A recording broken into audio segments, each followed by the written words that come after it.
Yo, what's good, internet? My name is Thomas. Today we're going to talk about the benefits of cryotherapy. And there are a lot of them, so this is going to take a minute probably. There's 13 or more benefits, in fact, if you really wanted to break them down or really get into the nitty-gritty and segment everything. But I'd like to think there were probably only like 4. And everything is actually really interconnected big time with cryotherapy. It's mostly a fact that, like, you know, we have something like vasoconstriction, for example, which I've mentioned this a million times, is basically just when your blood is pulled from your extremities to your core. It's to keep you alive when you're in the extreme cold of the cryo chamber. What's interesting is this is caused by this hormone called norepinephrine.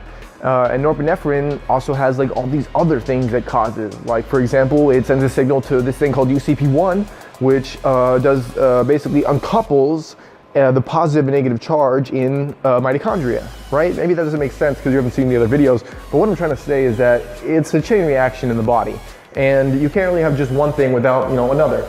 So to talk about the benefits of cryotherapy is actually kind of a hard thing to do because it requires so much like in between explaining and like knowing all these different hormones and so forth that it kind of becomes a pain in the ass.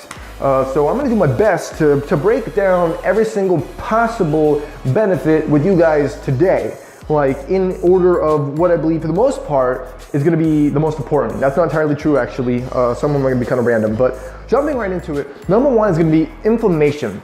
Inflammation in this guy right here is huge. It was intended for inflammation. That's what it was made for. That's what it was introduced for. That's the reason you put ice on your elbow when it hurt it, your knee and everything else. It's the same thing I just talked about, how vasoconstriction is caused by that hormone norepinephrine. Basically the pooling of the blood from the extremities. Basically that reduces inflammation, hugely reduces inflammation.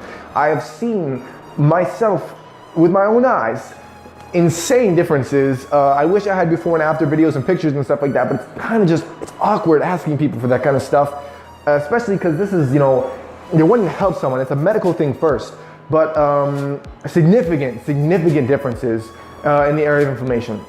Jumping on in after that is weight loss. Believe it or not, that's, again, huge. Weight loss is huge. I've talked about this extensively, even made videos about this, but you burn 500, 800 calories warming back up from every single cryotherapy session over a 75 to 90 minute period. And I've said this before too, but it's the equivalent of an hour on a treadmill, an hour of cardio, which is, again, huge. And it also increases brown fat, which I got into that a second ago, is caused through UCP1, right? Which uncouples the positive and negative charge in mitochondria. And mitochondria is iron dense, giving it a brown color, which is why they call the fat brown fat, because it is iron dense. Basically, mitochondria is the powerhouse of the cell, and it's just really good at digesting things, fats, foods, etc. So it gives you more energy, and it helps your resting calorie burn. It's actually been said that low brown fat is actually associated with obesity, and cryotherapy is being looked at as a major treatment for the obesity epidemic. So all good stuff there, right? So that's number 1. That's number 2. Number 3, yeah, we're getting random. I'm just gonna pick whichever one I feel like. I think, actually, I'm just gonna steal this list. Hope you guys don't mind. I'm gonna read off this guy. Increased lifespan. All right, cool, that's a good one. I said this before as well, but hey, that's what I was saying. Everything is an interconnected system. There's really only so many benefits, and by so many I mean 13. So if you've been following me for a little while, you're inevitably just gonna get these again and again. But look, it can help you live longer. Yes. Basically, they've done studies on loads and loads of different animals. None of them were on people, but loads of different animals. Fish, mice, worms, flies, an assortment of animals, they all lived longer. Up to 75% longer, or as little as 25% longer, with varying temperatures. In the case of the 75%, it was fish, and they only had a 6 degrees Celsius change in temperature was actually all it took for them to be able to live that much longer. Same thing in the case of mice. They had 2 different groups, a control group that was just, the norm, and then they had the one that was getting cold therapy. The cold therapy group ate 50% more than the control group, and the cold therapy group was still lighter, was less heavy, less calories, than the control group and lived longer than the control group, which went against conventional study and belief, which said that eating more habitually will lead to a shorter life. So paradoxical right there, but cold therapy made them live longer is what we like to think, right? Prolong youthful skin. That's the next one on my little pink note here. Basically, skin aging is mostly in part to poor circulation. Basically, blood has a hard time getting to the small capillaries in your face and so forth. It's just kind of hard. But good thing for us is that cryotherapy is huge, as you know, for blood flow. We just talked about how great it is for inflammation and everything, right? Great for pulling it in, that is, right? But what about pushing out? Getting the blood back out to where it needs to go? That is the case too with cryotherapy. It also does that. You see, your body doesn't want you to get frostbite. And it's setting you up for frostbite when vasoconstriction happens, because there's no blood in your fingers or toes. So those are the places that are gonna be the first to go, right? So in order to slow this from happening, it periodically sends blood back out to your extremities, your face. So it helps get blood flow to areas that otherwise wouldn't get it. And what's even cooler about this is during cryotherapy, as I mentioned earlier, you burn 500 to 800 calories, right? Your body has all kinds of nutrients, all kinds of hormones, and all kinds of oxygen going through it. Because while you're in there, like I mentioned, norepinephrine is getting released, your metabolism is going crazy, and you're also in there breathing, you know what I mean? So this is not your ordinary blood. This is good stuff. Getting, pretty much everywhere it needs to go. Not really any specific place, but everywhere. So again, this is significant. This is good for your skin. These are definitely ones that I feel strongly about so far. I am gonna actually mention if I don't feel something is completely legit or solid, and like I said, like I even mentioned with the skincare, or I'm sorry, not the skincare, but the aging stuff, the longevity stuff, that there's no human studies. So I mean, like, you can only go off what there is, you know what I mean? So getting on to the next one, healing injuries and speeding recovery. This is mostly going to be talking about inflammation here, actually, because inflammation, actually that's not true. We'll talk about some inflammation, but we'll also talk about something else. But inflammation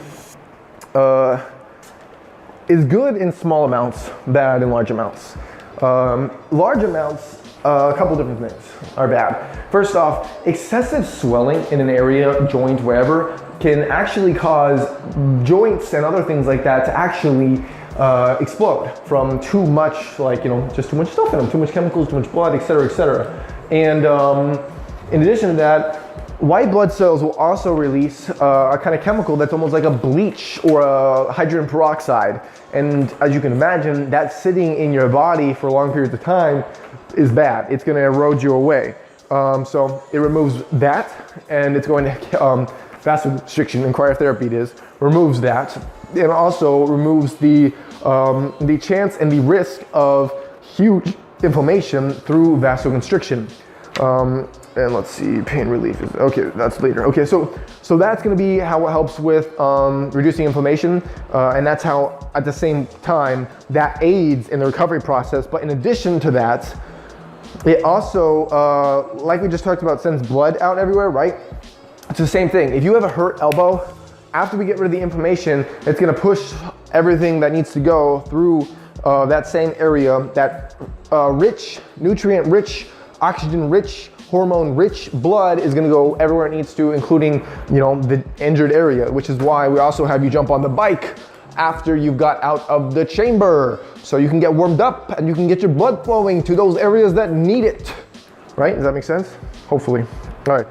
Next one is going to be memory and cognitive functions. This is another big one. So I don't know if you guys know too much about norepinephrine, but norepinephrine, it's released in 3 to 5 times the amount that's normal every single time you have a cryotherapy session. It's a fight or flight hormone, and it is the reason that the majority of the benefits of cryotherapy exist in the first place. We mentioned this at the beginning of the video. It is actually what causes your metabolism and vasoconstriction to happen. And as you know, those are 2 core elements of what makes cryotherapy effective and useful. So huge there. But in addition to that, norepinephrine is also very, very big for cognitive functions, happiness, memory, and so forth. Really, actually, lower amounts are associated with depression. It is kind of like a cousin to adrenaline, and people also say that the hormone kind of makes you feel high. So basically, this is why it makes you feel good getting a cryotherapy session. You feel lifted, you feel like super great. You're just gonna be like so smiley. You'll see when you get out, or if you ever see someone after a cryotherapy session, their mood before and after is very different. But in addition to those things, this hormone also helps in the retrieval and formation of new memories. It's actually been shown to help with the mitigation of concussions, and is a big part of why it's becoming more popular in UFC as of recent. So yeah, mental health, this is a real thing right there. It's just a huge secretion of norepinephrine. So next thing, sleep and energy levels. I don't know, you can't see this, so I don't know why I'm showing you it. Sleep and energy levels. You actually need different environmental temperatures and fluctuations throughout the day in order to sleep soundly. I know it's kind of a weird thing, good luck getting that in this day and age because we're all just inside for the most part. Yeah, you need that as much as possible. So cryotherapy will help with that. That's one thing it will do. In addition to that though, it is also going to, shut that real fast. This also relates back to norepinephrine actually. It's going to make you feel more alert. It's going to make, basically norepinephrine, yeah. Norepinephrine causes goal-seeking behavior, vigilance, and is part of why, like I said, you feel good, but is also part of why you feel more energetic. I'm gonna be honest with you guys, the sleep and energy levels thing is not as substantial as some of the other things that I talk about. This is one of those things that I'm less certain of. Just like the next one I'm getting into, which is immune function. It is definitely proven that your body does grow a stronger immunity over time from using cold. It's actually one of the biggest things we talked about with cold showers is that while it won't necessarily help your testosterone, your HDH, or your gains, it will definitely help your immune system. Camera automatically stopped recording right there. But I actually am not a huge fan of the immune system stuff, not a huge believer of it, so I'm actually not really gonna touch on that too much. The next one is bone health. It's the same thing here. Honestly, like literally even on the website, if you go and check, it says may increase bone health. The percentages are gonna be minuscule. They're not gonna be significant, but it is a factor, it is a possibility, and we're talking possibilities here, so that's why I listed this today. As we go, we're gonna see some of these ones that are less and less important. Reducing pain is one that is gonna be huge. We kind of touched up on this a little bit though already. I'm just gonna relate it back to two things. This is why I said everything's interconnected. Number one, inflammation or vasoconstriction, whichever you wanna relate this to. White blood cells actually release chemicals into your body that cause pain, basically to deter you from using something. And when vasoconstriction happens, it pulls that away from the area, reducing pain. Not only that, but the area itself is freezing cold, so the nerves are gonna be slower to react. And finally, norepinephrine is released, and we already talked about this. Well, we talked about norepinephrine, but what we didn't talk about is that it's actually injected in people's backs as a painkiller. It's a potent painkiller, clinically prescribed and injected in people's backs to reduce pain. Again, that's huge. I mean, 3 to 5 times the amount that's normal is being released in your body every single time. And this is another one of the things that I would put like way up there. If I was to like put them as like top things, pain relief, inflammation, weight loss would all be up there. The pain relief is huge. It's another thing that is just undeniable. Let's see, go to the next thing. Blood sugar levels. So this is another thing that's mixed because cryotherapy has shown to help your body absorb and create like gluten and insulin. But there's also the reverse evidence that says it would be bad for you. So is it good for diabetics or is it bad, guys? I don't know, because the evidence isn't there yet. The research hasn't been done. So I actually can't give you a straight answer on this, but I thought I should mention. The next thing is gonna be detoxing pathways. 2 things here. So yes, totally. If you are feeling as though you need to get a detox pathway, you need to detox your pathways, I should say. I kind of made that sound weird. You should get a cryotherapy session because, like I mentioned, vasoconstriction. It's pulling all your blood and pushing all your blood back out. And in that process, it's gonna detox, you know what I mean? There's even a separate system, and I wish I could remember it off the top of my head.